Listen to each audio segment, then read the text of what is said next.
और इस वक्त हमारे साथ जुड़ गए हैं बीजेपी नेता कपिल मिश्रा। कपिल जी, आपका स्वागत है। लेकिन आपने एक ट्वीट किया है जिसमें आपने जिक्र किया कि अगर रिंकू का नाम रेहान होता तो हर नेता उनके घर पर पहुंचता। ऐसा आपने क्यों कहा? क्योंकि तो ये तो देखा गया है, इतिहास में देखा गया है, दिल्ली की सरकार भी 1-1 करोड़ रुपए के मुआवजा देने दिल्ली से बाहर दादरी तक चली जाती है, केवल अगर धर्म अलग होता है। अभी रिंकू को किस तरह से मारा गया, इसी तरह से तो ध्रुव त्यागी को मारा गया, इसी तरह से तो अंकित सक्सेना जी को मारा गया, इसी तरह से तो डॉक्टर नारंग को मारा गया, इसी तरह से बेसोया जी को मारा गया, इसी तरह से तो इनको मारा गया, अपने राहुल भाई को मारा गया आदर्श नगर में। दिल्ली में एग्जैक्ट इसी पैटर्न पे कितने मर्डर हो चुके हैं पिछले 2 सालों में। तो क्योंकि क्या राम मंदिर के लिए निधि समर्पण के लिए काम करना कोई अपराध हो गया है क्या उसके लिए घर में घुसकर लिंचिंग करी जाएगी? और लिंचिंग पे चिल्लाने वाले लोग, लिंचिंग करने वाले लोग जिनको हिंदुस्तान में डर लगता है, वो चुप कैसे रह जाते हैं? वो सन्नाटे में कैसे चले जाते हैं जब इस प्रकार से खुलेआम हत्याएं होती हैं देश के अंदर? ये सवाल उठाना पड़ेगा, इसीलिए उठा रहे हैं। बहुत दुखद हुआ है रिंकू के परिवार के साथ, अक्षम्य अपराध हुआ है। अच्छा कपिल जी, आप इसको लिंचिंग क्यों कह रहे हैं? आपके ही टीवी पे मैंने देखा कि कैसे भीड़ निकल के आ रही है, लाठियां लेके आ रही है, घर के अंदर घुस के एक आदमी को मार रही है। तो लिंचिंग की और क्या परिभाषा होती है और क्या डेफिनेशन होती है लिंचिंग की, और किसको लिंचिंग कहा जाता है? कहीं पर तो किसी शॉल वाले से अगर डांट भी दिया जाए तो उसको भी लिंचिंग बता के सारे दिन खबरें चलाई जाती हैं। कहीं पे एक घर का जवान कमाने वाला लड़का चला गया, जिसको उसने अपना खून दिया था, उसी ने उसकी पीठ पे छुरा भोंक दिया, और उसको भी लिंचिंग कहने से क्या आपत्ति हो रही है? क्या कितनी दर्दनाक घटना है। मुझे वो पीड़ा क्यों गायब नजर आती है, वो मोमबत्तियां क्यों बुझ जाती हैं, वो दर्द कहाँ चला जाता है जो पूरे हिंदुस्तान को बदनाम करता है जब रिंकू का नाम रेहान बन जाता है। अच्छा एक बात बताइए, इस तरह से तो आप जो दिल्ली की सरकार है इन सब पर तो आप आरोप लगाने की तुष्टिकरण करते हैं, किसी धर्म विशेष के प्रति उनके अंदर संवेदना है? देखिए, मैं तो अभी क्योंकि रिंकू जैसा एक जवान लड़का चला गया है तो मैं नाम लेके क्या बोलूं, आप उसको राजनीति बोलेंगे।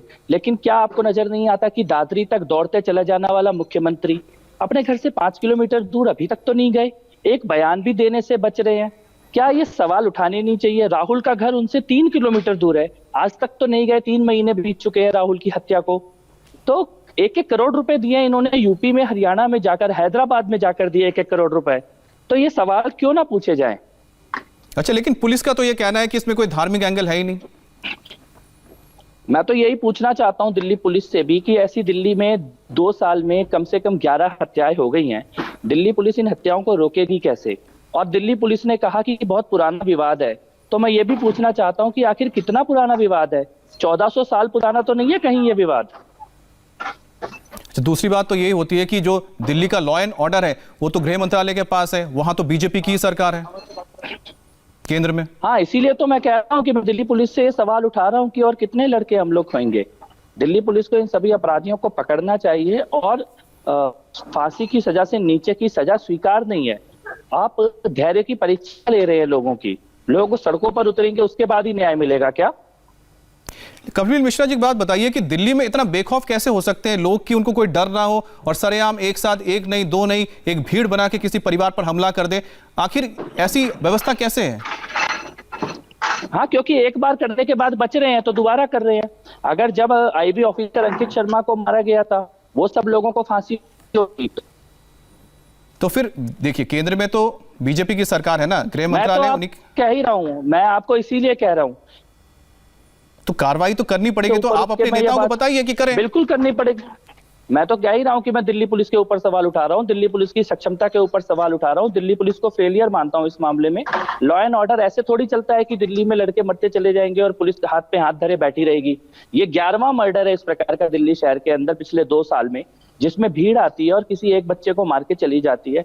बिल्कुल पूरी तरह से मैं सवाल उठा रहा हूं और इसमें ये कहना पड़ेगा, जहां हम ये सवाल उठाते हैं कि क्यों राजनीतिक पार्टियां जो हैं वो धर्म देखकर राहत देती हैं या गाड़ियां जो हाथरस जाती हैं वो मंगोलपुरी नहीं जाती हैं, वहीं ये भी सवाल उठाएंगे हम कि हमारी पुलिस की सक्षमता के ऊपर सवाल खड़े हो रहे हैं और सवाल दिखाई दे रहे हैं। लोगों को बहुत दुख है और लोगों के अंदर बहुत गुस्सा है।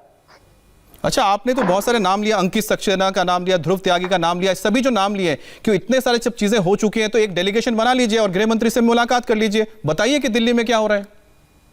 हाँ, बिल्कुल करेंगे मुलाकात।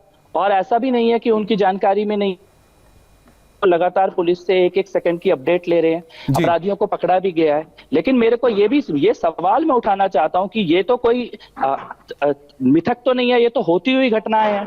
और एक आम नागरिक के नाते मैं ये बात बोल रहा हूं, एक दिल्ली वाला होने के नाते मैं ये बात बोल रहा हूं कि हमें गुस्सा आ रहा है। और जिन लोगों को इस देश में डर लगता था, जिनको ये लगता था कि ये देश रहने लायक ही नहीं है, उनकी चुप्पी पर भी आपके चैनल के माध्यम से मैं सवाल उठाना चाहता हूं, क्योंकि धर्मनिरपेक्षता की परीक्षा है कि आज वो लोग भी बोले जो कल इस देश में डरने की बात करते थे। नहीं, बिल्कुल आपकी बात बिल्कुल सही है कि मौत किसी की भी हो, और कुछ लोग सिलेक्टिव नहीं हो सकते हैं कि आप सिलेक्टिव नहीं हो सकते। अगर मौत कहीं पर हो रही है, मौत हो रही है, किसी की जान जा रही है, हर किसी को बोलना चाहिए। उसका ना धर्म देखे ना जात देखे, एक शख्स की जानदारी, एक इंसान की जान जा रही है, बिल्कुल सही है। लेकिन दूसरी बात है कि इसी तरह के तो अभी हो सकते हैं कि और भी ऐसे मौके आएंगे जब लड़के निकलेंगे चंदा इकट्ठा करने के लिए। तो क्या जब इस तरह की चीजें सामने आएंगी, कि दूसरे इलाकों में भी ऐसी चीजें सामने आई हैं, तो ऐसे में कैसे इनको आप सुरक्षा देंगे? क्योंकि हो सकता है कि धार्मिक सौहार्द है वो बिगड़ सकता है इस तरह के माहौल में। ये सुरक्षा देने की आवश्यकता ही क्यों पड़ रही है भारत के अंदर? मैं ये सवाल भी उठाना चाहता हूं कि वो सभी नेता, वो तथाकथित पत्रकार और सेलिब्रिटी जो पिछले एक हफ्ते से लगातार निधि समर्पण के खिलाफ बयान दे रहे हैं, ट्वीट कर रहे हैं, मजाक उड़ा रहे हैं, नफरत पैदा कर रहे हैं, वो भी रिंकू शर्मा की हत्या के लिए कसूरवार है। क्योंकि आपने एक साधारण सा कोई हाथ जोड़ के अपने मंदिर के लिए पैसा मांगने आ रहा है, उसको भी आप नफरत का प्रतीक बना देना चाहते हैं, उसके प्रति आप जहर फैलाना चाहते हैं। इस प्रकार के तो भाषण संसद तक में कुछ नेताओं ने दे दिए राम मंदिर के चंदे के खिलाफ। ये जो जहर बोया जा रहा है, ये हत्या उसी जहर का परिणाम है। इस प्रकार से क्या भारत में राम मंदिर का चंदा मांगने जाएंगे तो उसके पीछे सुरक्षा लगानी पड़ेगी क्या? ऐसा देश बनेगा क्या ये? कपिल जी, आप हमारे साथ जुड़े, बहुत बहुत शुक्रिया आपका। लेकिन एक बात बिल्कुल सही है कि सिलेक्टिव नहीं हो सकते इस तरह के जो घटनाएं होती हैं। कहीं पर भी आप धर्म और जात देख के ट्वीट करते हैं या बोलते हैं, ऐसा नहीं हो सकता। मौत कहीं पर भी हो रही हो, अगर वहां पर नाइंसाफी हुई है तो वहां पर आवाज उठानी होती है। वहां पर ना धर्म देखना चाहिए ना जात देखना चाहिए। बहुत बहुत शुक्रिया आपका कपिल। बिल्कुल, आभार आपका।